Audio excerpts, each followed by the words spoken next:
Simple present tense. Simple present ടെൻസുകൾ എങ്ങനെയാണ്?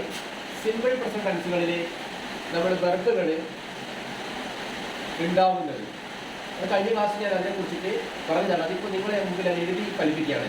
എങ്ങനെയാണ് സിമ്പിൾ പ്രസന്റ് ടെൻസ് വെർബുകൾ ഉണ്ടാവുന്നത്? ഞാൻ പറഞ്ഞതാണ്, നമ്മൾ കണ്ടിട്ടുണ്ടാവും V1 ക്രിയകളെന്ന്. V1, V2, V3. ശരിക്കും V1, V2, V3 അല്ല, V1, V2, V3, V4, V5 ഉണ്ട്. നമ്മൾ പൊതുവെ V1, V2, V3 എന്നാണ് ചെറിയ ക്ലാസ്സുകളിൽ നിന്ന് പഠിച്ചത്. ഇപ്പൊ V1, V2, V3 വെർബുകൾ നമ്മൾ V1 ക്രിയ എടുക്കുമ്പോൾ ഇങ്ങനെയാണ് റൈറ്റ്, അതുപോലെ സ്പീക്ക്, കം. ഇതിനെ നമ്മൾ വിളിക്കുന്നത് ബേസ് വെർബുകൾ എന്നാണ്. അതായത് ഇതിന് ധാതുക്രിയ എന്ന് പറയും. ഐരികൾ ധാതുക്രിയയാണ്. ഇത് ഒരിക്കലും ഒരു സെന്റൻസുകളിൽ തനിച്ചെടുക്കാൻ പറ്റില്ല. ഇതിന്റെ കൂടെ ഓക്സിലറി വെർബുകൾ അല്ലെങ്കിൽ സഹായക ക്രിയകൾ വരുമ്പോഴാണ് ഇത് ഫൈനൈറ്റ് വെർബാണ് ടെൻസിൽ ഉപയോഗിക്കുന്നത്. അപ്പൊ ഇത്തരം V1 ക്രിയകൾ ഇപ്പൊ ഈ റൈറ്റിന്റെ അർത്ഥം എന്താണെന്ന് വെച്ചാൽ എഴുതുക എന്നാണ്. എഴുതുക കായികാവസ്ഥ. പിന്നെന്തില്ല, ഒരു കാലത്തെ കൃത്യമായി കാണിക്കാൻ പറ്റുന്നില്ല. കാലം എന്ന് പറഞ്ഞാൽ ഫ്യൂച്ചറോ അല്ലെ പ്രസന്റോ അല്ലെ പാസ്റ്റോ. ഈ മൂന്ന് തരത്തിലുള്ള കാലങ്ങളിൽ ഏതൊക്കെ ഒരു കാലത്തിന്റെ അതിന്റെ അല്ലെങ്കിൽ അതിന്റെ അവാന്തര വിഭാഗങ്ങളെ അല്ലെങ്കിൽ സബ് ടോപ്പിക്കുകളെ കാണിക്കാൻ കഴിയാത്ത വെർബുകളാണ് നോൺ ഫൈനൈറ്റ് വെർബുകൾ. അത്തരം നോൺ ഫൈനൈറ്റ് വെർബുകളാണ് V1കൾ. ബേസ് വെർബ് എന്ന് പറയുന്നത് ഐരികളാണ് ഇത് വെർബിനെ സംബന്ധിച്ച്. അപ്പൊ ഈ ബേസ് വെർബുകൾ ഇങ്ങനെയാണ്. റൈറ്റിന്റെ അർത്ഥം എഴുതുക, സ്പീക്ക് ആവുമ്പോൾ സംസാരിക്കുക, ദമ്മാണെങ്കിൽ പോകുക, ഇങ്ങനെയുണ്ടാകുക. ഇത്തരം നോൺ ഫൈനൈറ്റ് ആയ V1 ക്രിയയുടെ കൂടെ ഒന്നിക്കിൽ ഡു എന്ന ഓപ്ഷനിൽ പറഞ്ഞു അല്ലെ does, DOES, does.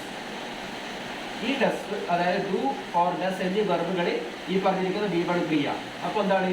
Do plus right is equal to right എന്ന് കാണും.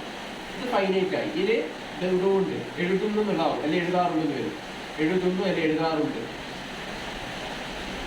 Does plus right is equal to writes എന്ന് വരും. അപ്പോൾ ഡു, ഡസ് എന്നീ ഓക്സിലറി വെർബുകൾ V1 ക്രിയയുടെ കൂടെ ചേരുമ്പോഴാണ് സിമ്പിൾ പ്രസൻസിലുള്ള രണ്ട് തരത്തിലുള്ള ഫൈനൈറ്റ് വെർബുകൾ ഉണ്ടാകുന്നത്. ഡു പ്ലസ് റൈറ്റ്, റൈറ്റ് എന്നും ഡസ് പ്ലസ് റൈറ്റ്, റൈറ്റ്സ് എന്നും കാണും. ഇത് ഞാൻ പറഞ്ഞിട്ടുണ്ട്. ഡസ് ചേരുന്നതിൽ എസ് കാണാനുണ്ടാവും. ഇതിനെ കുറിച്ച് ഞാൻ പറഞ്ഞിട്ടുണ്ട്. ഇതിന് നിറമുണ്ട്. ഇത് നിറമുള്ള ഒരു മഷിയോ പെയിന്റോ എന്തോ വേണ്ടി ഇത് പച്ചവെള്ളമാകുന്ന V1 ക്രിയയിൽ ചേരുമ്പോൾ ആ നിറം നീല നിറമുള്ള ഡസ് ആണെങ്കിൽ അത് ആ പച്ചവെള്ളത്തിൽ നിറമായി നീല നിറം വരും. അത് റൈറ്റ്സ് ആവും. എന്നാൽ ഡു എങ്ങനെയാണ് വരുന്നത്? ഒരു ഉപ്പ പഞ്ചസാരയോ പോലെയാണ് ലയിക്കുന്നത്. ഇതിനെ കൊണ്ട് ലയിക്കും. ഇതിലുണ്ട്, പക്ഷേ നമുക്ക് നിറവ്യത്യാസം കാണാൻ അതുകൊണ്ട് ഡു പ്ലസ് റൈറ്റ് റൈറ്റിന്റെ കാണും. ഈ രണ്ടു തരം വെർബുകളാണ് സിമ്പിൾ സെന്റൻസുകളിൽ നമ്മൾ ഉപയോഗിക്കുന്നത്. ഇതിൽ ഡസ് ചേർന്ന വെർബുകളാണ് സാധാരണ രീതിയിൽ സിമ്പിൾ സെന്റൻസിന്റെ കൂടെ സിമ്പിൾ അതായത് സബ്ജക്ട് സിംഗിൾ ആകുമ്പോൾ ഉപയോഗിക്കുന്നത്. ഇപ്പൊ സബ്ജക്റ്റ് സിംഗുലർ ആണെങ്കിൽ നമ്മൾ ഉപയോഗിക്കുന്നത് എന്താണ്?